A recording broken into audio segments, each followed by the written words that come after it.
उदाहरण एक ये शुरू करते हैं। अपने दो प्रमेय की थी, थेल्स प्रमेय और उसकी विलोम प्रमेय, ये दोनों ही कर ली थी। अब इसके ऊपर आधारित प्रश्न अपन करते हैं। चित्र जहां नहीं दिया हुआ वहां चित्र आपको खुद को बनाना पड़ेगा। इस प्रश्न को पढ़ करके चित्र बनाना पड़ेगा, जैसे ये प्रश्न में लिखा हुआ उसके अकॉर्डिंग। प्रश्न है कि यदि कोई रेखा एक त्रिभुज ए बी सी की भुजाओं ए बी और ए सी को क्रम से डी और ई पर प्रतिच्छेद करे। अब देखिए, सबसे पहले दिमाग में आया ये त्रिभुज होना चाहिए एबीसी, तो इसका मतलब आप त्रिभुज इसमें बनाइए। त्रिभुज बनेगा तभी होगा, उसके बिना नहीं होगा। तो देखिए त्रिभुज बनाते हैं। यहाँ से मैं एक चित्र बना देता हूँ त्रिभुज का। ये देखिए ऐसे ये त्रिभुज हो गया। ऐसे आप भी बना सकते हैं। इसने ए बी सी का है तो आप नाम लिख दीजिए ए बी सी। फिर ये आगे क्या कह रहा है? आगे कह रहा है कि भुजाओं ए बी और ए सी, ये देखिए ए बी क्लियर दिख रही है, ए सी भी आपको दिख रही है, कर्म से डी और ई पर प्रतिच्छेद करे। ये कोई ऐसी है जो इसको ए बी को डी पर और इसको ई पर, डी और ई पर प्रतिच्छेद करे, ऐसे ये कोई रेखा हो गई। ठीक है, प्रतिच्छेद करे तथा भुजा बीसी के समांतर हो। ये इस बीसी के समांतर है। तो सिद्ध कीजिए कि ए डी बटा ए बी, ये आपको सिद्ध करना है। यानी आप पाइथागोरस प्रमेय यहाँ पर काम में लेंगे। सॉरी, पाइथागोरस क्या, वो थेल्स प्रमेय, क्योंकि यह अनुपात है भुजाओं का, और भुजाओं का अनुपात जहां भी आता है वहां पर थेल्स प्रमेय होगी। थेल्स प्रमेय होती क्या, वो कहता है एक थेल्स प्रमेय कि एक त्रिभुज होना चाहिए। तो देखिए एबीसी, और इस एक भुजा के समांतर कोई एक रेखा होनी चाहिए, तो वहां थेल्स प्रमेय लग जाएगी। और थेल्स प्रमेय आपको बताई हुई है कि यदि ये इस तरीके से एबीसी में ये डी ई इसके समांतर है, तो देखिए अपन ये लिख सकते हैं A D upon B D बराबर ए ई बटे सी ई। ये अपन लिख सकते हैं। ये जो रेखा होती है ना डी, इस ए बी और ए सी को समान अनुपात में कट करती है। और ये अपन इसका कारण लिख लेंगे भाई, ये कहां से आया? ये आया थेल्स प्रमेय से। ये अपन ने कारण लिख लिया। अब देखिए मुझे एडी तो चाहिए, ये जो सिद्ध करना है इसमें ऊपर एडी है, यहाँ भी एडी है, और ए ई चाहिए, वो ऊपर है, यहाँ भी चाहिए। ये बी डी सी ई नहीं चाहिए। तो देखिए यहाँ पर एक बहुत ही इंपॉर्टेंट बात बता रहा हूं, जो चाहिए भुजा वो हमेशा नीचे होनी चाहिए। यहाँ एडी ऊपर लिखा हुआ है और हमें एडी प्रश्न में चाहिए, चाहिए तो इसको नीचे कर देते हैं, यानी इसको पूरे को उल्टा करते हैं। एडी बटा बीडी है, इसको बीडी बटा एडी, जो चाहिए वो नीचे रखिए, और सी ई बटा ए ई, दोनों को उल्टा कर देंगे, कोई फर्क नहीं पड़ता। अनुपात है वो एक जैसा रहेगा। जैसे कोई कहता है ना कि ये 1/2 बराबर 1/2, आप इसको उल्टा कर दीजिए 2/1 बराबर 2/1, ये आपस में बराबर होते हैं। तो इस तरीके से उल्टा करने से कोई फर्क नहीं पड़ता है, वो बराबर होता है। अब देखिए हमें पूरी भुजा चाहिए ए बी, ए बी पूरी चाहिए। तो जब पूरी चाहिए तो मैंने आपको बताया था कि जब हमको पूरी भुजा चाहिए तो एक एक जोड़ देते हैं दोनों तरफ, ये एक याद रखना है।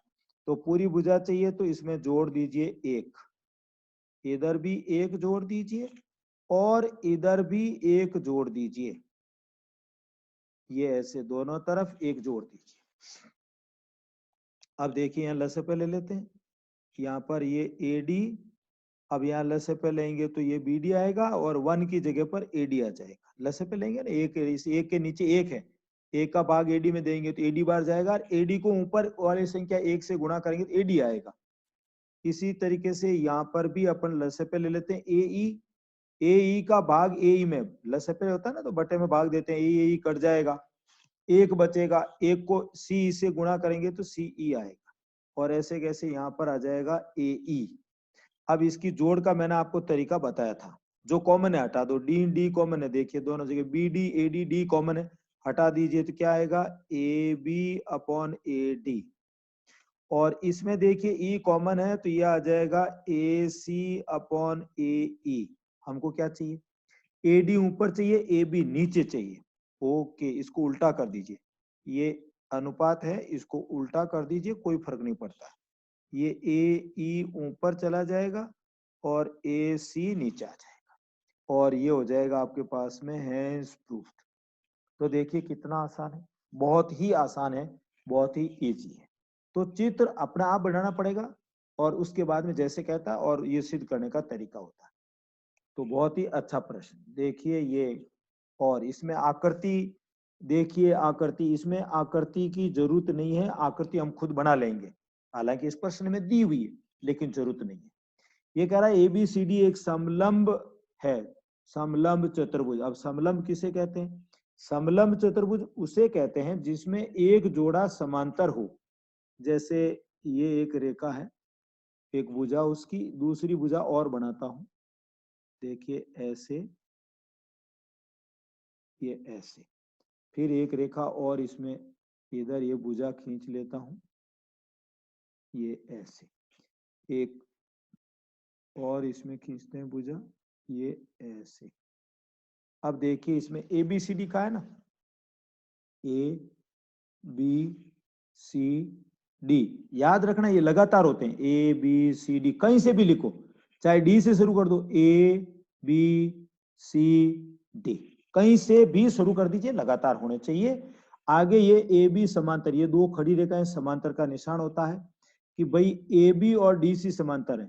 अब देखिए इसमें AB और DC समांतर नहीं आ रही, नहीं आ रही ना, इसका मतलब ये नाम हमें वापस लिखने पड़ेंगे। देखिए यहां से शुरू कर देते हैं, ABCD, ये आगे देखिए AB समांतर DC, ये AB ये DC समांतर, तो अपना आप ही पता चल जाएगा आपको नाम कहां से लिखना है। असमांतर भुजाओं, ये असमांतर है, AD और BC ये असमांतर है, पर कर्म से बिंदु E और F इस प्रकार स्थित है कि EF भुजा BC के समांतर है। इस पर दो बिंदु इस प्रकार है कि ये AB के समांतर है। तो देखिए ये समांतर रेखा ऐसे आ जाएगी, ये ऐसे, यानी ये इसके समांतर है EF। ये देखिए AD पर बिंदु E, AD पर बिंदु E, ये AD पर बिंदु E और BC पर बिंदु F, तो ये BC है, इसके ऊपर बिंदु F, ये ऐसे लिख दिया और फिर ये सिद्ध करना। तो ये चित्र अपना आप ही बन गया, देखिए कुछ भी नहीं करना, समलंब चतुर्भुज बना दिया, ये समांतर रेखा अपने आप ही होता है। अब ये AB के समांतर EF है, तो अपना आप ही AB और DC समांतर है, तो इसका मतलब तीनों रेखाएं समांतर हो गई। अब ये आपको सिद्ध करना है, AE बटे ED और BF बटे CF, ये इस तरीके से ये अनुपात आपस में बराबर होंगे। तो देखिए हमारे पास थेल्स प्रमेय होती है वो त्रिभुज में होती है, त्रिभुज तो यहाँ बन ही नहीं रहा, यहाँ तो चतुर्भुज ही चतुर्भुज बन गए, तो हमको त्रिभुज बनाना पड़ेगा। अब देखिए कैसे बनाते हैं त्रिभुज, इनके आमने सामने के शीर्षों को मिला दीजिए, ये देखिए त्रिभुज बन गए। ये रचना है इसमें कि B को D से मिला दिया और यहाँ पर कोई एक नाम दे दीजिए, कोई भी यहाँ पर मान लीजिए G लिख दिया, जहां पर ये कट करती है EF और BD, G लिख दिया, कुछ भी नाम लिख सकते हैं। अब देखिए साहब ये अनुपात बराबर होता है, अब इसमें थेल्स प्रमेय लग जाएगी। तो अपन देखिए इसमें थेल्स प्रमेय लगाते हैं त्रिभुज में, ये त्रिभुज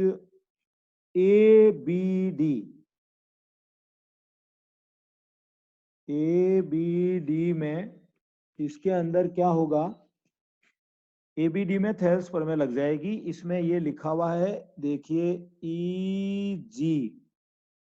EG समांतर AB,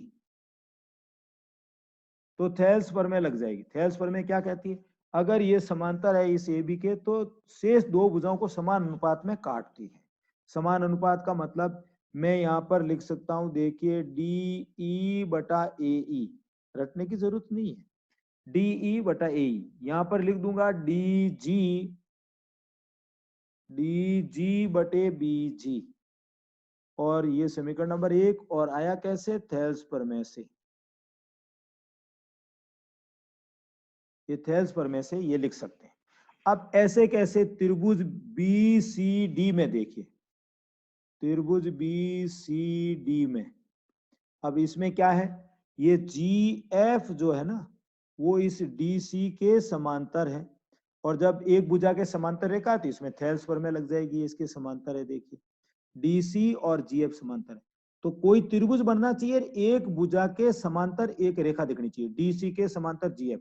तो इसमें थेल्स प्रमेय लग जाएगी। इसमें थेल्स प्रमेय कैसे लगेगी, देखिए इसमें डी जी बटे बी जी, ये लिख दिया डी जी बटे बी जी, तो इधर आ जाएगा सी एफ या एफ सी बटे एफ सी बटे बी एफ, ऐसे। देखिए थोड़ा सा ध्यान रखना, यहाँ डीजी ऊपर है तो यहाँ सी एफ ऊपर होगा, देख लीजिए ये एफ सी ऊपर है, यहाँ डीजी ऊपर है। अगर आप बीजी बटा डीजी लिखोगे, बीजी ऊपर लिखोगे तो यहाँ बी एफ ऊपर रह जाएगा, बी एफ बटे सी एफ, ऐसे। तो ये ध्यान रखना, एक जैसा अनुपात चलता है। थेल्स प्रमेय रटने की जरूरत नहीं है, रटोगे तो गड़बड़ हो जाएगा।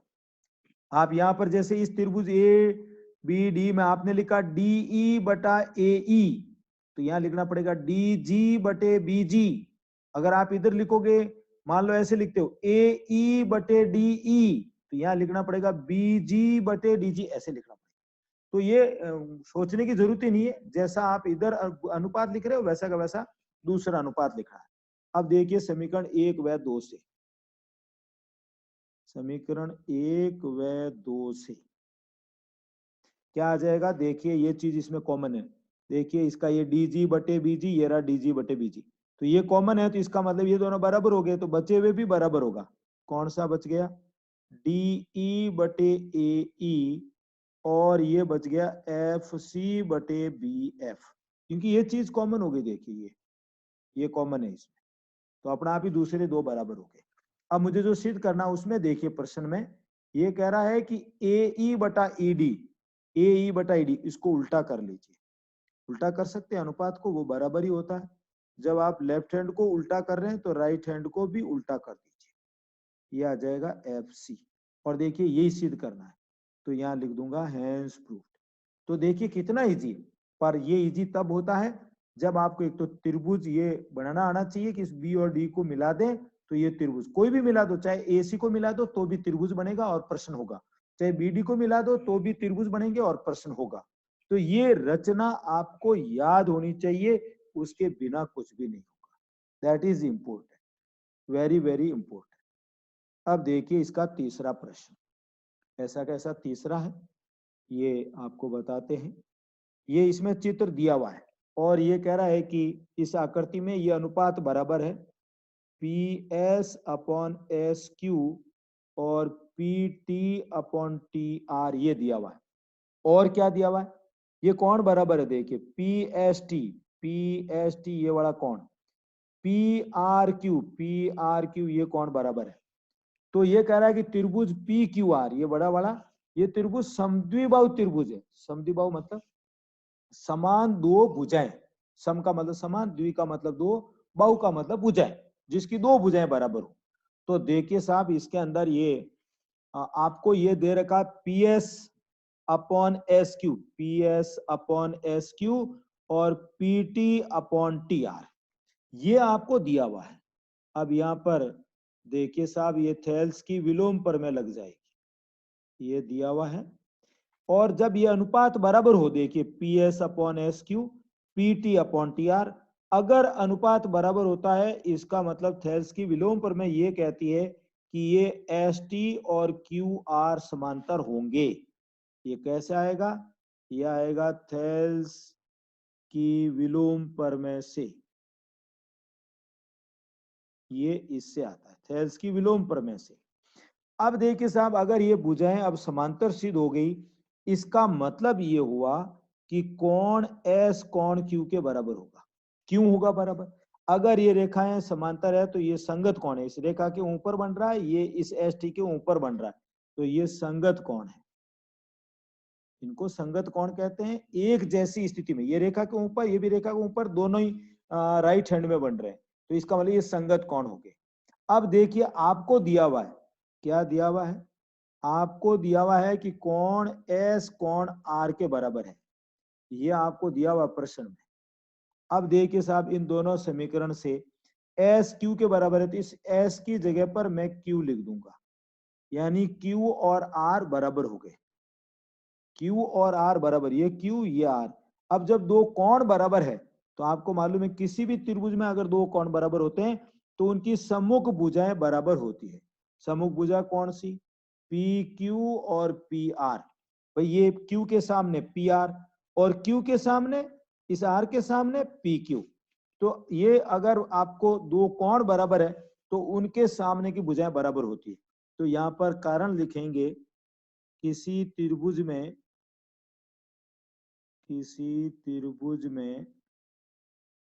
बराबर कोणों की सम्मुख भुजाएं बराबर होती है। ठीक है ना? तो ये आप थोड़ा सा ध्यान रखें कि इसका कारण जो है वो आप ध्यान रखें। तो ये आपको सिद्ध करना था। प्रश्न आसान है पर भाई ये आपको आना चाहिए कि ये इस तरीके से देखिए अनुपात बराबर दिया हुआ है और जब अनुपात बराबर होता है तो थेल्स प्रमेय कहती है कि भुजाएं समांतर हो जाएगी और जब भुजाएं समांतर हो गई तो ये संगत कोण बराबर हो जाएंगे और ये कोण एस आर के बराबर है, क्यू और आर बराबर हो जाएगा और जब ये कोण बराबर है तो इनके सामने की भुजाएं बराबर होगी और जब भुजाएं बराबर है तो इसका मतलब त्रिभुज समद्विबाहु है। ये समद्विबाहु अपना आप ही हो गए, दो भुजाएं बराबर होती है तो वो समद्विबाहु कहलाता है। तो ये उदाहरण आपके तीनों के तीनों मैंने आपको करवा दिए। इसमें अब आपके आगे ये प्रश्नावली शुरू होंगी। ये तीन उदाहरण है, तीनों के तीनों मैंने उदाहरण आपको करवा दिए हैं। आपको कोई दिक्कत हो आप पूछ सकते हैं कि साहब ये चीज समझ में नहीं आई है